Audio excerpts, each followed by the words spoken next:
नमस्कार दोस्तों, आप सबका स्वागत है हमारे चैनल पर। जहाँ एक प्रसंग के अनुसार मिथिला नरेश जनक ने धरती से प्राप्त सीता को अपनी पुत्री मानकर पालन पोषण किया और स्वयंवर के जरिए वह श्री राम की अर्धांगिनी बनी। वहीं अद्भुत रामायण में सीता को रावण और मंदोदरी की बेटी बताया गया है। रावण ने अपने विनाश के बीच भी तार्किक रूप से इन्हीं गाथाओं में गुथे गए हैं। अद्भुत रामायण की इस घटना से पहले जो कथा जुड़ती है वह है वेदवती की। दरअसल ब्रह्मवैवर्त पुराण में यह कथा आती है कि जहाँ से रावण के अंत की कथा भी जुड़ती है। कहते हैं कि रावण के अंत के पीछे सबसे बड़ी वजह बनी भगवान विष्णु की उपासक वेदवती। माँ सीता इन्हीं वेदवती का पुनर्जन्म थी। वेदवती के बारे में कहा जाता है कि वह बेहद सुंदर, सुशील और धार्मिक कन्या थी। वह भगवान विष्णु की उपासक होने के साथ उनसे ही विवाह करना भी चाहती थी। ब्रह्मवैवर्त पुराण के अनुसार वेदवती अपनी इच्छा पूर्ति के लिए सांसारिक जीवन छोड़कर जंगल में कुटिया बनाकर तपस्या में लीन थी। इसी दौरान एक दिन जब रावण हिमालय का भ्रमण करते हुए एक ऋषि कन्या वेदवती को देखा तो मोहित हो गया।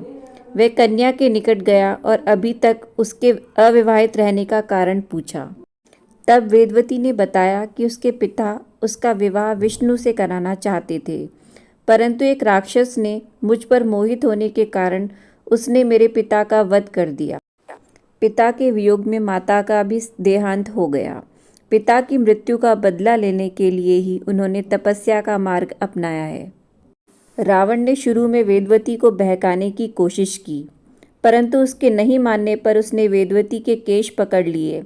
तब कहा जाता है कि वेदवती ने रावण के द्वारा पकड़े गए बालों को काट दिया और दौड़ते हुए अग्निकुंड में कूदकर अपनी जान दे दी। मगर मरने से पहले उन्होंने रावण को श्राप दिया कि वो खुद रावण की पुत्री के रूप में जन्म लेकर उसकी मृत्यु का कारण बनेगी। वही वेदवती अगले जन्म में एक कन्या के रूप में जन्मी और रावण के विनाश का कारण बनी।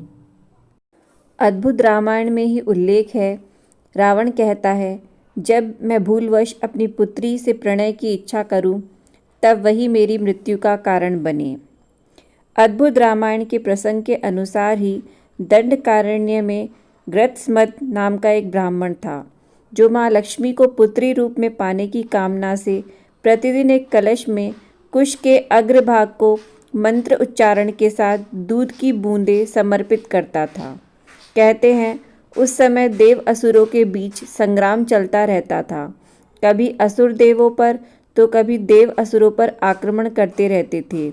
उसी बीच किसी दिन रावण उस ब्राह्मण की कुटिया पर पहुंच गया। उस समय ग्रत्समद वहां उपस्थित नहीं थे।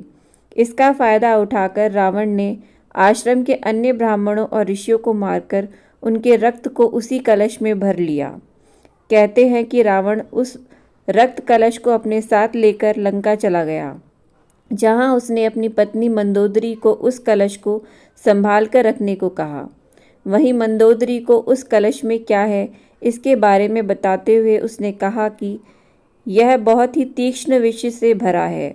जब कुछ दिनों बाद रावण विहार के उद्देश्य से सौहाद्री पर्वत पर चला गया तो मंदोदरी को पसंद नहीं थी। कहते हैं अपनी उपेक्षा से खिन्न मंदोदरी ने मृत्यु को वरण करने के उद्देश्य से कलश में रखा पदार्थ पी लिया। वहीं देवी लक्ष्मी को पुत्री रूप में प्राप्त करने के लिए मंत्रोच्चारित दूध का ऐसा प्रभाव पड़ा कि मंदोदरी गर्भवती हो गई। तत्पश्चात मंदोदरी ने सोचा कि जब मेरे पति मेरे पास नहीं हैं, ऐसे में जब उन्हें इस बात का पता चलेगा तो वह क्या सोचेंगे। यही सब सोचते हुए मंदोदरी तीर्थ यात्रा के बहाने कुरुक्षेत्र चली गई। कहा जाता है कि वहीं पर उसने गर्भ को निकालकर भ्रूण को एक घड़े में रखकर भूमि में दफन कर दिया और सरस्वती नदी में स्नान कर वह वापस लंका लौट गई। कहते हैं कि कालांतर में इसी भ्रूण से सीता का जन्म हुआ। मान्यता है कि वही घड़ा हल चलाते वक्त मिथिला के राजा जनक को मिला था, जिसमें से सीता जी प्रकट हुई थी। लोक जीवन में सीता राजा जनक और सुनैना की पुत्री के रूप में विख्यात भले ही रही हों, लेकिन यह भी प्रचलित था कि वे दोनों केवल पालक माता पिता ही थे। वाल्मीकि रामायण के अलावा कंपन रचित रामायण, जैन रामायण, थाई रामायण और लोक कथाओं में भी माँ सीता के जन्म और जीवन को लेकर अलग अलग ढंग से वर्णन है। जहाँ एक बात अद्भुत रामायण में की है तो बता दूं कि एक बार ऋषि भारद्वाज ने ऋषि वाल्मीकि से रामायण के कुछ गुप्त और रहस्यमय पहलुओं को बताने के लिए कहा और कहा जाता है कि इसी के परिणाम स्वरूप वाल्मीकि द्वारा अद्भुत रामायण लिखी गई। यह संस्कृत भाषा में है जो 27 सर्गों में रचित एक विशेष कविता है, जबकि वाल्मीकि रामायण को इस ग्रंथ का प्रेरणा स्रोत भी बताया जाता है। रावण ने सीता को अशोक वाटिका में क्यों रखा? यहाँ एक और प्रसंग का जिक्र तो बनता ही है जो सीता के अपहरण के बाद उन्हें लंका के अशोक वाटिका में रखने से जुड़ा है। कई बार सवाल उठता है कि रावण की कैद में एक लंबा समय गुजारने के दौरान जनक नंदिनी सीता ने कभी रावण को अपने समीप भी नहीं आने दिया। क्या वह सीता के क्रोध से डरता था या फिर भगवान राम के? वह किसी वचन में बंधा था या फिर वह श्राप था जिससे वह सीता से दूर रहने के लिए बाध्य था? आलीशान महल सोने की लंका को छोड़कर उसने क्यों सीता को अशोक वाटिका में रखा? इस सवाल का जवाब भी पुराणों में मिलता है। कहते हैं रावण की सोने की लंका का निर्माण कुबेर ने किया था। यह भव्य और विशाल तो था ही, लेकिन इतना आकर्षक भी था कि जो इसे देखता बस देखता ही रह जाता। लेकिन फिर भी सीता का हरण करने के बाद रावण ने उन्हें लंका के किसी महल में नहीं बल्कि वाटिका में इसलिए रखा क्योंकि वह नल कुबेर के श्राप से भयभीत था।